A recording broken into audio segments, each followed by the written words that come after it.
Bapak Ibu yang dikasihi Tuhan, kita berjumpa kembali dalam renungan harian Rabu tanggal 23 Desember tahun 2020. Shalom Bapak Ibu sekalian, kita hari ini akan merenungkan tema memuliakan Allah yang menyelamatkan dan memperbaiki dunia. Memuliakan Allah yang menyelamatkan dan memperbaiki dunia. Bacaan kita pada saat ini terambil dari Injil Lukas pasal 1. Injil Lukas pasal 1 ayat 46 sampai 55. Mari kita berdoa lebih dahulu sebelum kita membaca firman Tuhan dan merenungkannya. Mari kita berdoa. Tuhan, kami hendak kembali merasakan pemeliharaanmu dengan mendengarkan firman-Mu Tuhan yang menjadi makanan bagi kehidupan rohani kami. Berkati agar kami mampu mendengarkan, merenungkan dan melakukan dalam kehidupan kami sehari-hari. Tuhan, hamba-Mu yang akan menjelaskan isi firman-Mu, mampukan menjelaskan dengan benar. Kami mohon ampun dosa-dosa kami Tuhan, agar kami benar-benar Engkau mampukan melawan hambatan untuk melakukan dalam kehidupan kami. Kami menyerahkan doa kami ini hanya dalam nama Tuhan Yesus. Amin. Mari kita bersama membaca firman Tuhan yang kita baca dari Lukas pasal 1 ayat 46 sampai 55 yang demikian bunyinya. Nyanyian pujian Maria. Lalu kata Maria, jiwaku memuliakan Tuhan dan hatiku bergembira karena Allah juru selamatku. Sebab ia telah memperhatikan kerendahan hambanya. Sesungguhnya mulai dari sekarang segala keturunan akan menyebut aku berbahagia. Karena yang Maha Kuasa telah melakukan perbuatan-perbuatan besar kepadaku. Dan namanya adalah kudus. Dan rahmatnya turun-temurun atas orang yang takut akan Dia. Ia memperlihatkan kuasanya dengan perbuatan tangannya. Dan mencerai-beraikan orang-orang yang congkak hatinya. Ia menurunkan orang-orang yang berkuasa dari taktanya dan meninggikan orang-orang yang rendah. Ia melimpahkan segala yang baik kepada orang yang lapar dan menyuruh orang yang kaya pergi dengan tangan hampa. Ia menolong Israel hambanya karena ia mengingat rahmat-Nya seperti yang dijanjikannya kepada nenek moyang kita, kepada Abraham dan keturunannya untuk selama-lamanya. Inilah firman Tuhan yang hendak kita renungkan bersama-sama. Bapak, Ibu, Saudara yang dikasihi Tuhan. Jika kita mampu merasakan berkat dan anugerah Tuhan, pasti kita akan mampu untuk memuji dan bersyukur pada Tuhan. Seperti Maria yang waktu itu memuji Tuhan demikian. Jiwaku memuliakan Tuhan dan hatiku bergembira karena Allah juru selamatku. Ia memuliakan Tuhan dan bergembira ketika ia mendapat kabar akan dipakai oleh Allah untuk menjadi alat penyelamatan Allah kepada dunia ini. Peristiwa ini dirasakan oleh Maria sebagai peristiwa yang sangat luar biasa. Karena ia menyadari siapakah dirinya di hadapan Allah. Dia mengatakan demikian. Sebab ia telah memperhatikan kerendahan hambanya. Maria menyadari kerendahan dirinya. Sebab ia hanyalah gadis desa yang sederhana.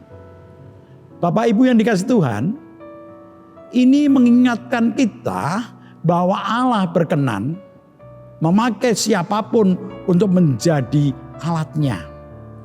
Allah berkenan memakai siapapun untuk menjadi alatnya.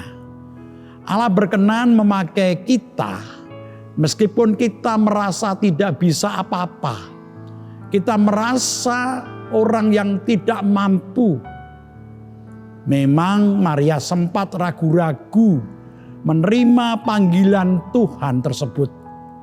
Tetapi kemudian ia mantap menjalaninya. Karena ia yakin bahwa Tuhan pasti akan memampukannya. Karena Yang Maha Kuasa telah melakukan perbuatan-perbuatan besar kepadaku dan namanya adalah kudus. Itulah ungkapan keyakinan Maria bahwa Tuhan pasti akan memampukannya.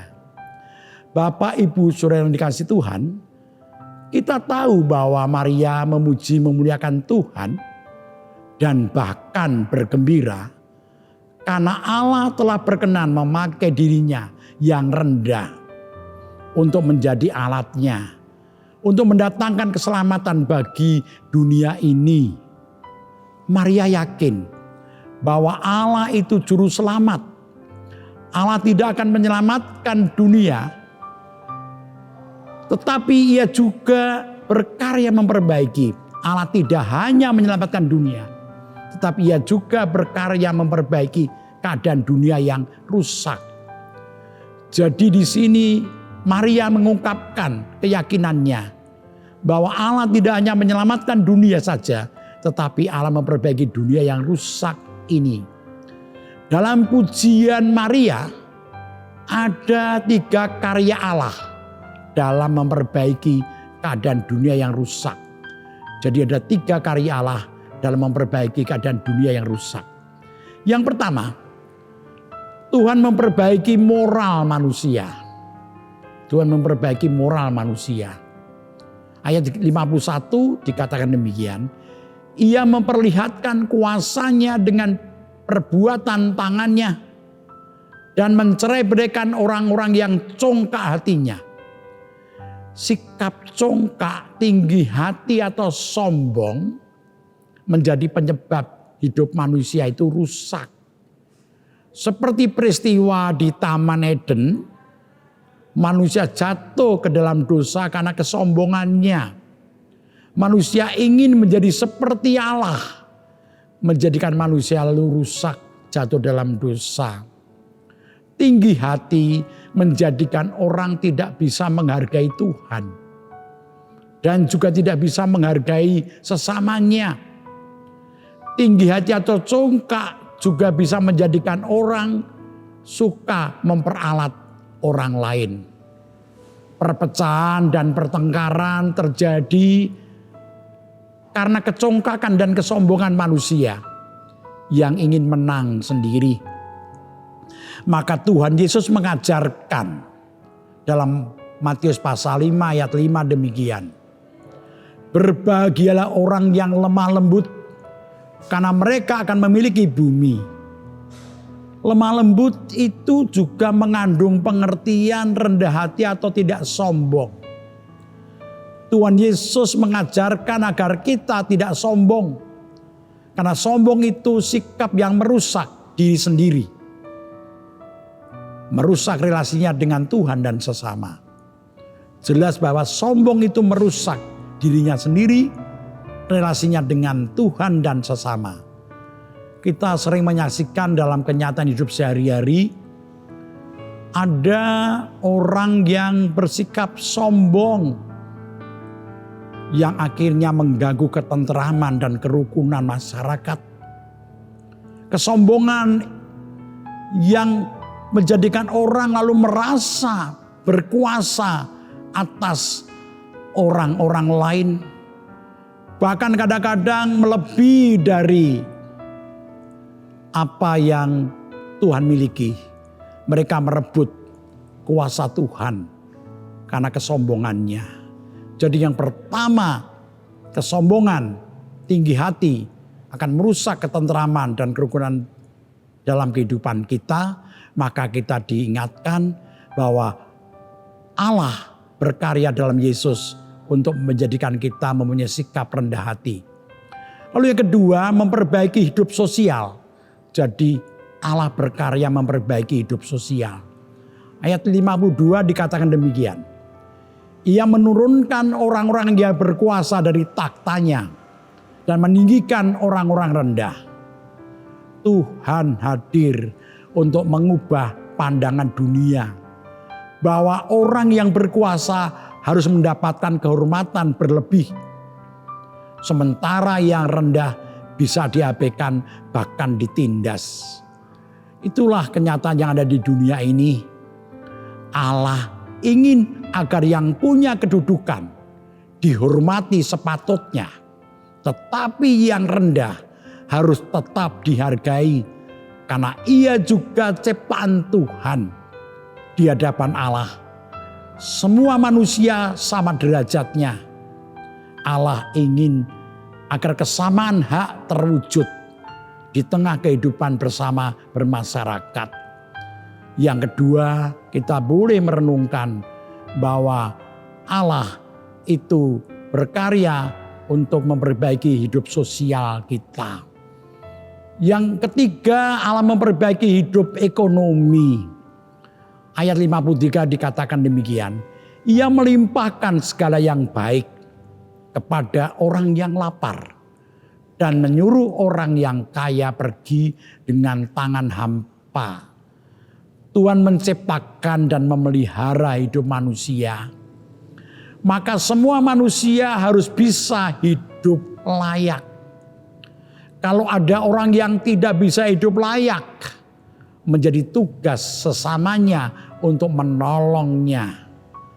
Kehadiran Tuhan Yesus yang peduli kepada manusia mengajarkan agar kita juga peduli kepada sesama kita yang hidupnya kurang beruntung. Apalagi di masa-masa sulit seperti saat ini karena adanya pandemi COVID-19. Bapak, Ibu, Saudara yang dikasihi Tuhan, kalau kita mampu merasakan karya Allah yang menyelamatkan dan memperbaiki dunia, kita pasti akan selalu memuji dan memuliakan Allah. Memuliakan Allah tidak hanya dengan nyanyian, dengan kata-kata, dengan janji-janji, tetapi dengan ikut terlibat dalam karya Allah yang agung itu. Ikut terlibat dalam memulihkan keadaan dunia ini. Dunia yang rusak. Kita dipanggil ikut memulihkannya. Selamat memperingati Natal, di mana Allah hadir dalam Yesus untuk menyelamatkan dan memperbaiki dunia yang rusak ini. Tuhan memberkati kita semua dalam perjuangan kita untuk terlibat dalam karya Allah, dalam memperbaiki dunia ini. Amin. Bapak, Ibu, dan Saudara, mari bersama-sama kita mengakhiri renungan ini dengan berdoa bersama. Mari kita berdoa. Tuhan, terima kasih karena Engkau berkenan untuk berfirman kepada kami yang mengingatkan bahwa Engkau sudah berkarya menyelamatkan dunia lewat karya Tuhan Yesus. Dan Engkau juga berkenan memperbaiki dunia yang rusak ini, Tuhan. Biarlah kami mau bersyukur kepadamu, memuliakan Engkau dengan ikut terlibat dalam karyamu, dalam pemulihan dunia yang rusak ini. Tuhan, saat ini kami menyerahkan ke dalam tangan-Mu untuk kehidupan kami, Tuhan. Kehidupan bangsa negara kami saat ini yang terus berjuang melawan pandemi COVID-19. Untuk berusaha terus menjaga keadaan ekonomi bangsa kami yang saat ini sedang terganggu karena situasi, Tuhan. Bahkan bangsa kami terus berjuang untuk boleh menjaga keutuhan bangsa kami. Kami berdoa bagi mereka-mereka yang mempunyai niat untuk merusak bangsa kami. Tuhan tolong Engkau dampingi mereka, agar mereka sadar bahwa apa yang mereka lakukan akan mendatangkan kesengsaraan bagi bangsa kami ini Tuhan. Bapa dalam surga, kami berdoa untuk persiapan Natal Tuhan, yang dilakukan di seluruh muka bumi ini. Biarlah suasana Natal yang ada di tengah-tengah COVID-19 ini tetap bisa dirasakan oleh banyak orang dan menjadi penghiburan dan penguatan kepada masyarakat, kepada dunia ini, bahwa Allah peduli pada dunia. Dengan hadir ke dunia ini, Allah menyertai kehidupan kami, Emmanuel. Bapa dalam surga, kami juga berdoa agar peringatan dan ibadah Natal tetap bisa dilaksanakan. Terutama kami berdoa untuk persiapan Natal di Gerejamu GKJ Sarimulyo Tuhan. Berkati agar berjalan dengan baik. Jauhkan dari gangguan apapun, jauhkan dari bahaya, sakit penyakit Tuhan. Sehingga ibadah Natal di Gerejamu GKJ Sarimulyo bisa berjalan dengan baik dan menjadikan kemuliaan bagi nama Tuhan dan sukacita bagi jemaat-Mu Tuhan. Kami saat ini berdoa secara khusus bagi warga GKJ Sarimulyo. Kami berdoa bagi yang sudah lanjut usia, yang terpaksa harus banyak tinggal di rumah karena keadaan tubuh yang mulai melemah. Kami berdoa untuk Ibu Rusmiati Buyung. Kami berdoa untuk Ibu Sarno, Ibu Tugira Sariman, Ibu Tiem Mangun Sentono, Bapak Siswo Prayitno, Bapak Saharun, Bapak Sadal Paulus, Bapak Christian Dauriwu, Bapak Elias Sariman, Ibu Mardi Utomo, Ibu Suwartono, Ibu Waginah Paijo. Kau dampingi orang tua kami ini. Kami juga berdoa bagi yang sakit, yang sedang dalam pemulihan. Tolong dampingi mereka, dampingi mereka, dan teguhkan iman mereka dalam keadaan sakit mereka masing-masing. Kami berdoa untuk Ibu Sri Mulyani Daryoto yang masih dirawat di rumah sakit. Kami berdoa untuk Bapak Ibu Priyono, Ibu Ami Birowo, Bapak Jonathan Purwoko, Ibu Lawiem Suparman, Bapak Sudarsono, Bapak Wilson Siagian, Bapak Widi Nugroho, Bapak Ngatimin, Bapak Ibu Budiandono, Bapak Warsito Utomo, Ibu Siwiati Sriwiati, Bapak Rasdiman, Bapak Stiantono, dan yang lain yang saat ini sedang sakit. Dirawat dimanapun Kau berkati dan sembuhkan mereka Tuhan. Saat ini kami juga menyerahkan kehidupan kami Tuhan. Biarlah Engkau hadir di tengah-tengah kehidupan kami masing-masing. Dan kami mohon Engkau berkati kami semuanya. Bapa, kami berdoa juga bagi jemaat-Mu yang berulang tahun. Tuhan hadir untuk memberikan kekuatan, sukacita bagi mereka semua. Kami menyerahkan kehidupan kami, menyerahkan doa-doa kami ke dalam tangan Tuhan. Dan ampuni dosa kami Tuhan. Kami berdoa dalam nama Tuhan Yesus. Amin. Bapak Ibu Saudara yang dikasihi Tuhan, inilah renungan kita hari ini. Sampai bertemu kembali pada waktu yang akan datang. Tuhan memberkati kita semua. Shalom. Haleluya. Amin.